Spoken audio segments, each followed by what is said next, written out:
Okay, so I want to sketch out my approach to trolleyology and Kantian trolleyology in particular. If you want just sort of a one-sentence version of my approach, it's trying to pull the brakes, using rather suggestive language, trying to sort of pull the brakes on Kantian trolleyology. Not stop it entirely. I do think there's a lot worthwhile going on there, but to sort of slow things down a little bit. And what I'm going to try to explain in the next few minutes is why I think that even if some of the pronouncements that are made about what the principles that are appealed to imply are true, by and large they're unjustified. So as Elke pointed out in her very nice introduction, when we're confronted with trolleyology, there are always sort of two different things, right? You're given a vignette, like 3 to 5 lines, describing some sort of case. And then on the one side, it's like, okay, here's what are your intuitions about this case? What's permitted, what's obligatory, what's forbidden? And you take that in hand, and then on the other side, it's like, okay, here's a principle, Kant's, the formula of humanity, or act utilitarian principle, or rule utilitarianism, right, or some other sort of principle. And what does this principle imply about the case? And then you take these two and you compare them, and you ask, okay, is there consilience? If there's consilience, right, if there's agreement between the principle and the intuitions, then rinse and repeat, do the same thing, come up with another trolley problem, and just ask what your intuitions are and move forward, do the same thing. And if there's disagreement, then either you have to discard the intuitions and revise your intuitions and then do the same thing again, or you discard the principle and come up with a new principle to try to explain your intuitions and do the same thing again, right, come up with another case. And in Kantian approaches, right, so Thompson argues, as Elke pointed out, that when you have these, the three cases with which Elke began, there's no way that the Kantian prohibition, that is never to use people merely as a means, there's no way that this prohibition can explain our intuitions about these cases, she argues, so we have to discard the Kantian prohibition, and she has been followed in this by other trolleyologists. And recently Kantian trolleyologists have come in, or Kantians have come in and said, no, this isn't right. And by and large, they've focused on either the principle or the intuition. So Pauline, as I interpret her, focuses mainly on the principle. She does revise our intuition somewhat about loop, and as she'll explain, but she focuses mainly on the Kantian prohibition. She says, look, if we understand this correctly, then actually the results that we can derive from it are in keeping with our intuitions. And Sam and Elke, as I understand them, Sam has a novel interpretation of the Kantian prohibition, but when he turns to trolleyology, and Elke as well, they say, look, the results that we derive from this prohibition are not in accordance with our intuitions, not in accordance with the intuitions that Thompson, anyway, asserts that we have about these cases. But that's okay, we need to revise those intuitions, maybe. So it's one or the other. And what I'm going to argue is that actually we need to step back and think both about both sides of this. I'm probably not going to have much time to say anything about why it is that we need to rethink about the intuitions that are generated from these cases. But what I want to focus on in the next few minutes is why I think it is that we need to sort of step back and rethink about the results that we're deriving from the principles. So there are all sorts of really deep questions about how it is that we ought to interpret the different formulations of the categorical imperative in general, and the formula of humanity in particular, and more the mere means principle. I do have views about this, but I'm not going to take a stand on it. The question that I want to raise is sort of independent of that, and about how it is that the categorical, what it is the categorical imperative applies to in general. So sort of what it is that you plug into the categorical imperative. And we can distinguish between action types, action tokens, and then maxims.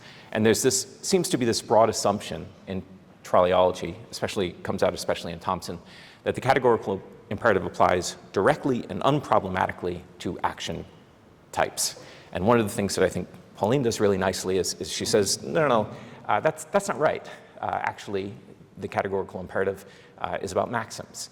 And this, of course, is quite clearly on display in the universalization formulations, right? Act only on maxims that you can will at the same time as a universal law or at the same time as a law of nature.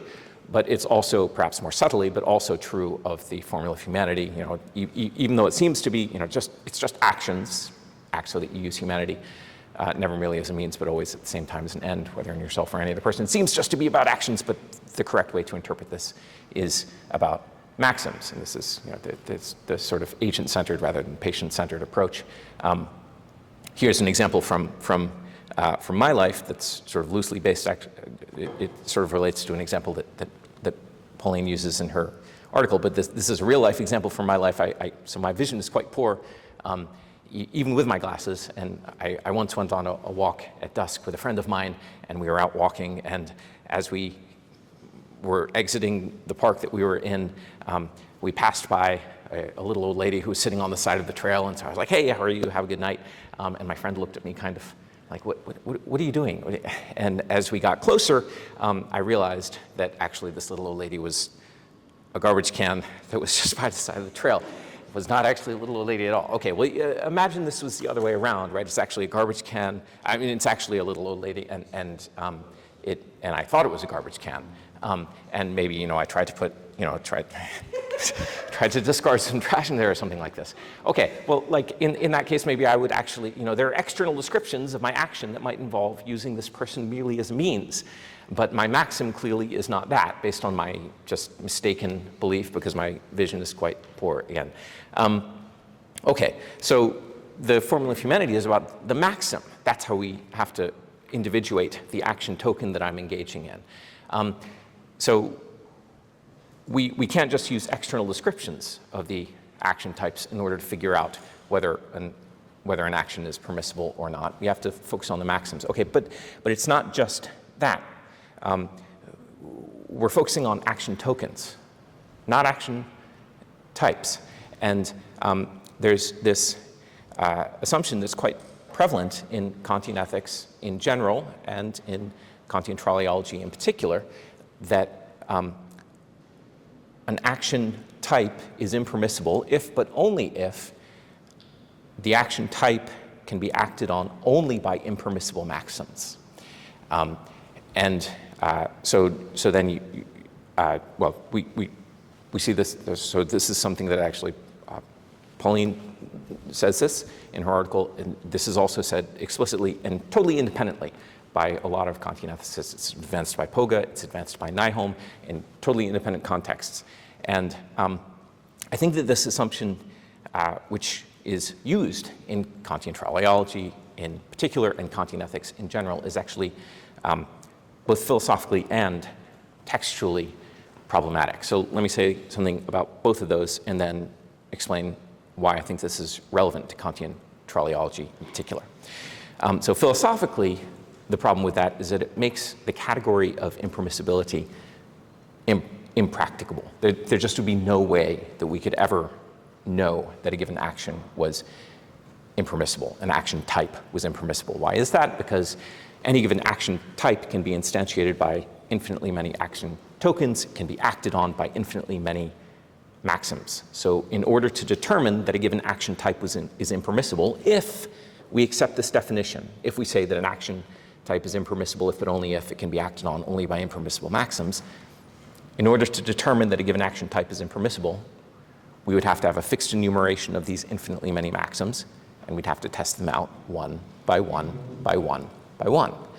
And A, there's no fixed enumeration of maxims, and B, we don't have the cognitive capacity or the time to test infinitely many maxims. So if we accepted this definition, that is, an action type is impermissible if and only if it can be acted on only by impermissible maxims, then there's no way that we can ever actually justifiably assert that a given action type is, in fact, impermissible. So if we accept this definition, then the category of impermissibility becomes impracticable. So that's a philosophical problem.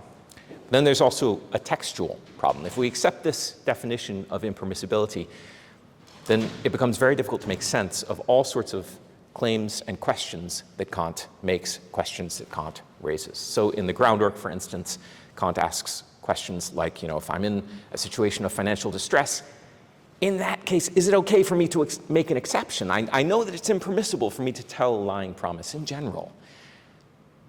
But if I'm in financial distress, is it permissible for me just this once to tell a lying promise? And of course, the answer that Kant comes to is no, not on the basis of the maxim that you're considering. But that question wouldn't even arise if impermissibility presupposed that that you can't perform the action type except on the basis of an impermissible maxim. Similarly, in the metaphysics of morals, when you raise casuistical questions, suicide is impermissible. Well, is it permissible if I've been bitten by a rabid dog and I can feel the onset of hydrocephaly and stuff like this? Well, I mean, maybe yes, maybe no. I don't know how we're going to answer this question, but the question wouldn't even arise if we define impermissibility. If we accept that definition, we say an action is impermissible but only if it can be acted on only by impermissible maxims. Because if that's what it is for an action type to be impermissible, there's never going to be an instance in which I can perform an impermissible action on the basis of a permissible maxim. And that's sort of the point of the point of the definition. So, okay, if I'm right about that, right? If impermissibility should not be defined in that way, if we should not accept that an impermissible action is one that only can be performed on the basis of impermissible maxims, right? Both philosophically and exegetically problematic, doesn't fit with Kant and doesn't fit philosophically, then how do we apply the category of impermissibility? What does it mean to say that an action is impermissible or that an action is permissible? And the picture that I would argue for is that, okay, we start with action tokens. We assess the action tokens on the basis of maxims. We make assumptions about the kinds of maxims that people generally would perform these tokens on. Then we assess those maxims, and then we make generalities about the types that the tokens are instantiating, right? So we say, okay, tokens of this type in general are performed on the basis of permissible maxims, so the type is in general permissible. Or tokens of the type are in general performed on the basis of impermissible maxims, so this type is in general impermissible. And what that means, of course, is that there are going to be permissible action types that can be performed on the basis of impermissible maxims, because it's just a generality. And similarly, there are impermissible action types that can be performed on the basis of permissible maxims, because again, it's just a generality, and that's not a problem for the generality, right? Okay, so that's the sort of abstract thing. Parenthetical remark: I think that there are really interesting questions. I think they're interesting about whether, when we're looking at the maxims, we look at the maxim type or the maxim token. I'm not going to get into that right now, but I think that's a really interesting question, but it's independent of this. But anyway, I think that's an interesting question. Okay, but if we accept this picture, that is, in order to determine whether an action type is permissible or impermissible, we make generalities about the action tokens that are instantiating the type based on the maxims that are associated, that individuate those action tokens. Okay, if we accept that principle, how do we apply that to Trolleyology? What does that mean for Trolleyology? What that means for Trolleyology is that if we want to know in any given thought experiment, whether it's the trolley thought experiment, right? You throw the switch and you wind up killing one person, or rather than 5, or you let the 5 die, or however or the second one, pushing the large person, or the loop. If you want to know whether the action type is permissible in any one of these cases, what you have to do is you have to do the sort of hard empirical work of making generalizations about human nature, what we're like, then making generalizations about the kinds of circumstances in which we live and the kinds of circumstances that we would be in if we were ever to be in these kinds of in these thought experiments. And on the basis of that, we sort of back out, okay, in general, if you throw the switch in the first one, or if you push the large person in the second one, or if you throw the switch in the third thought experiment, in general, this is the kind of maxim that people would be acting on. That maxim is permissible or impermissible, and therefore, in general, the action type, throwing the switch or pushing the large person, is permissible. And then we have to do the same thing for not throwing the switch. Right? You have to make generalizations that make it plausible that this is the maxim that somebody is going to be acting on in general if they're in this situation. That's going to be based on generalities about the kinds of people we are and the kinds of the particularities that would be instantiated in these situations. In general, you'd be acting on this kind of maxim if you don't throw the switch, if you don't push the large person. And then we have to say, okay, is that maxim permissible or impermissible?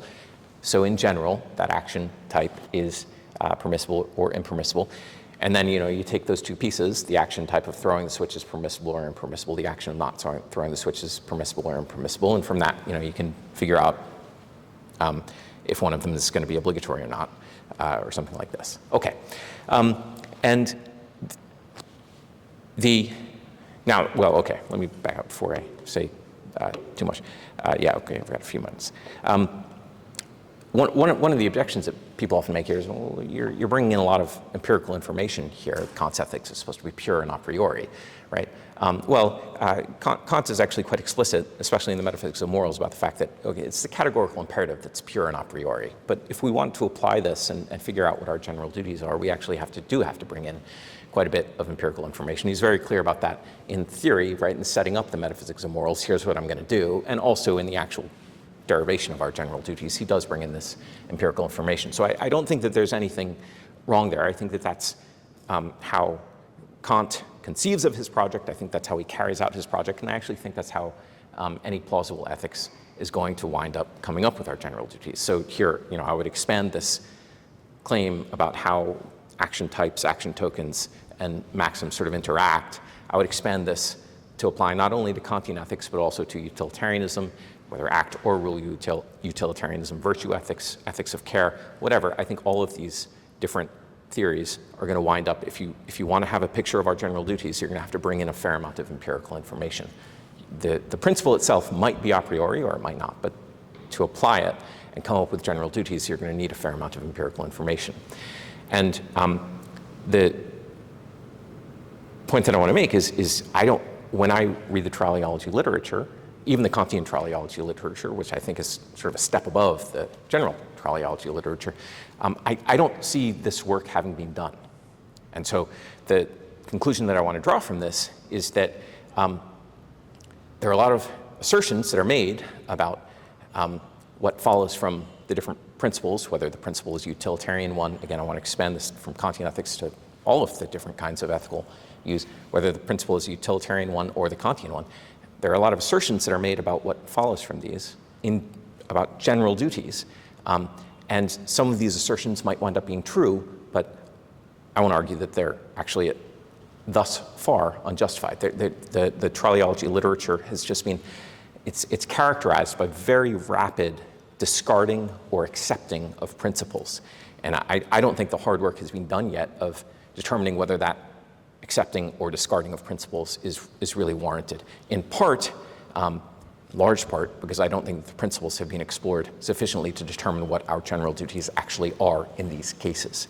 I guess the last thing I want to say, I'm sort of running up against time, is that one of the things that I think is really interesting about this is that if I'm right about this, that is, if this picture of how to derive general duties is correct, and if if I'm right in my assertion that just as a matter of contingent fact, the Trolleyology literature hasn't engaged in this kind of empirical, bringing in this empirical information and making these generalizations, one of the things that might result is that we might come to the conclusion, based on sort of empirical generalizations about how we work and our ability to process information, that when we're actually faced with these situations, maybe it's the case that we can't process them sufficiently quickly in order actually to engage in maxim-based action using a maxim that's about the trolleys. right, because the maxim is the major premise in a practical syllogism that leads to action. There's a minor premise about the means that you're using to carry out that major premise. And so the major premise that's actually instantiated in these actions, the maxim, if these situations are evolving as quickly as at least I imagine them, I mean, it's a trolley hurtling down a track,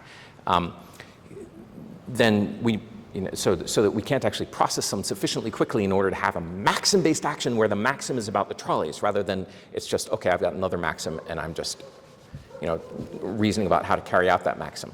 And the trolleys enter in at most only at this sort of instrumental level. Then we might wind up concluding that our general duties to act in these cases are informed about considerations that have nothing to do with trolleys. They might be about past habituation of ourselves or something along these lines. And I think that's actually a really kind of interesting result. And I'm not sure whether that's correct, but I am kind of tempted by it, at least if we think about these trolley problems as evolving rather quickly. I think that the trolley problems can probably be recast in such a way that maybe you've got a really slow-moving trolley or something like that, but it's it's a really big trolley and it's just moving inevitably towards.